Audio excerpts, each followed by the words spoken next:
Tuhan menyayangi orang miskin. Nah, mengapa orang miskin itu ada di sekitar kita?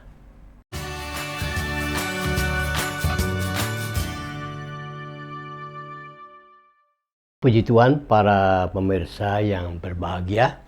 Kita berjumpa kembali dalam Paulus Rafael Ministry. Dan hari ini kita bicara soal kemiskinan.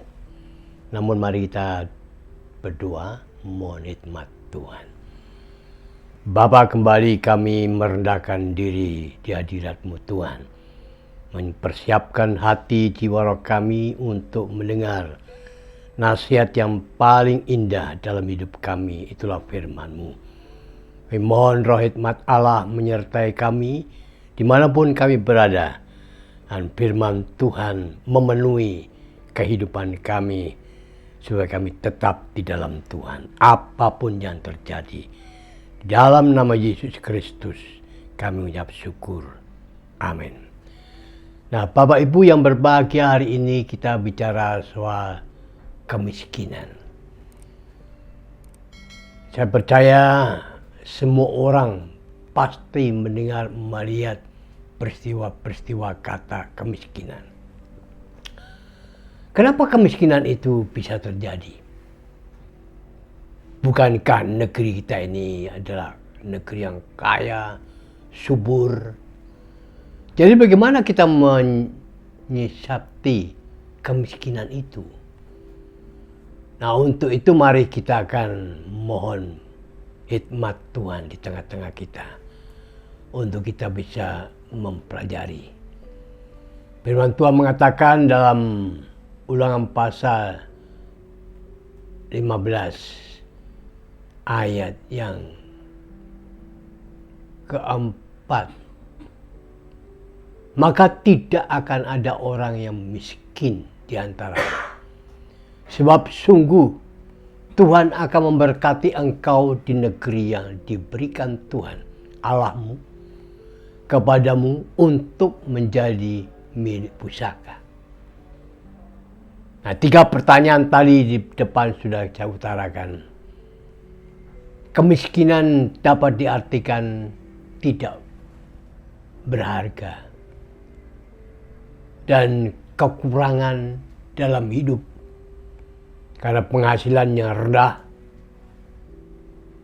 Sinonimnya kata miskin adalah melarat. Nah, mengapa orang miskin itu ada di sekitar kita? Mungkin disebabkan malas, tidak mau bekerja. Tapi bagaimana pandangan Alkitab tentang kemiskinan ini? Mari, hari ini kita akan mempelajari prinsip-prinsip kebenaran Allah tentang kemiskinan. Yang pertama, Tuhan memilih orang miskin. Yakub pasal 2 ayat 5 dan 6. Di sana dikatakan demikian, dengarkanlah hai saudara-saudara yang kukasihi.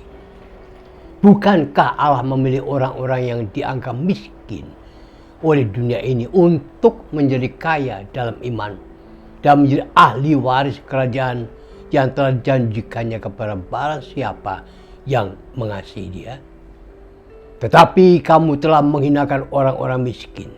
Bukankah justru orang-orang kaya yang menindas kamu dan yang menyeret kamu ke pengadilan? Nah, Tuhan Allah itu memilih orang-orang yang dianggapnya miskin oleh dunia ini untuk menjadi kaya dalam iman. Janganlah sekali-sekali kita memandang rendah dan memiskinkan orang miskin. Tetapi sebaliknya, kita harus mengangkat dan membela orang-orang miskin agar kehidupannya akan menjadi lebih baik. Dalam menolong orang miskin, gunakanlah prinsip-prinsip yang bisa masuk akal. Jangan memberikan ikan kepada orang miskin tapi berikanlah kail kepada mereka. Jadi bukan memberikan makanan kepadanya, tapi bagaimana caranya agar mereka mendapatkan makan. Mungkin juga ilmu, keterampilan khusus kepada mereka agar mereka siap bekerja atau berwaris swasta. Yang kedua, Tuhan menyayangi orang miskin. Oh, tadi yang pertama Tuhan memilih orang miskin, sekarang Tuhan menyayangi orang miskin. Pemazmur mengatakan dalam Mazmur 72 ayat 12 sampai 14. Sebab ia akan melepaskan orang miskin yang berteriak minta tolong, orang yang bertindas, dan orang yang tidak punya penolong. Ia akan sayang kepada orang lemah dan orang miskin. Ia akan menyelamatkan nyawa orang miskin. Ia akan menebus nyawa mereka dari penindasan dan kekerasan. Darah mereka mahal di matanya. Pemazmur ini jelas sekali ungkapkan bahwa Tuhan itu sangat menyayangi orang miskin. Ketika orang miskin berteriak minta tolong kepada Allah, dan Allah siap melepaskan dari penderitaan dan penindasan. Tuhan itu sangat menyayangi orang miskin dan lemah. Burung saja tidak bekerja tapi bisa makan karena pemeliharaan Allah atas ciptaannya. Lebih jelas lagi dalam Matius pasal 6, Bapak Ibu bisa baca Alkitab. Nah, sebagai kepedulian kita kepada orang-orang yang seperti ini, yaitu orang miskin, bawalah dalam doa segala pergumulan mereka. Bahkan kalau perlu lebih indah lagi, bantulah mereka dengan membagi-bagikan berkat. Kita bersosial, menolong, memperhatikan orang lain. Karena Tuhan sudah menolong, memperhatikan hidup kita.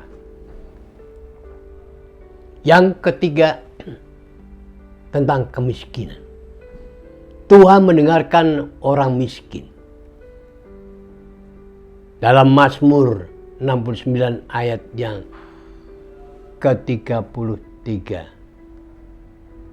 Sebab Tuhan mendengarkan orang-orang miskin dan tidak memandang hina orang-orangnya dalam tahanan. Tahukah Anda bahwa Tuhan itu sangat menghargai mereka? Atau orang miskin sangat berharga di mata Allah? Karena Tuhan selalu mendengarkan doa dan keluh kesah. Dan Tuhan tidak pernah memandang hina terhadap umatnya. Tuhan itu sangat mengasihi umatnya, tanpa memandang suku, bangsa, serta status sosial, bahkan kedudukan. Dan yang perlu diperhatikan dalam soal kemiskinan ini, janganlah malas dan rajinlah bekerja. Maka kemiskinan tidak akan mendekat dalam hidup kita.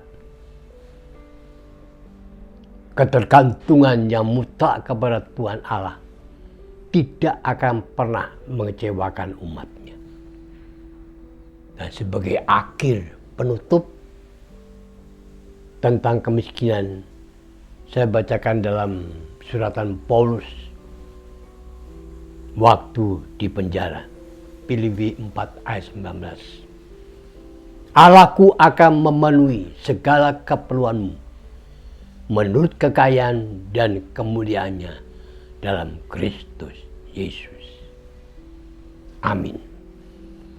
Terima kasih Bapa yang baik.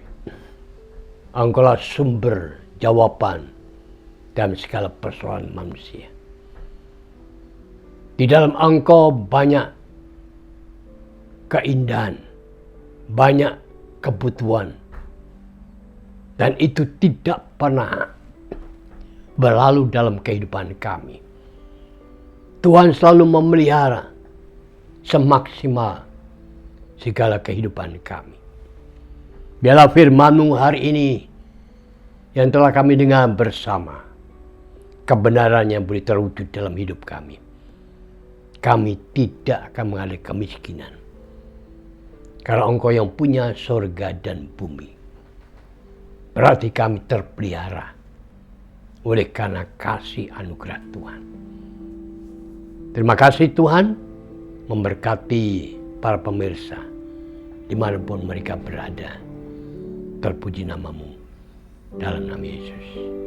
Amin.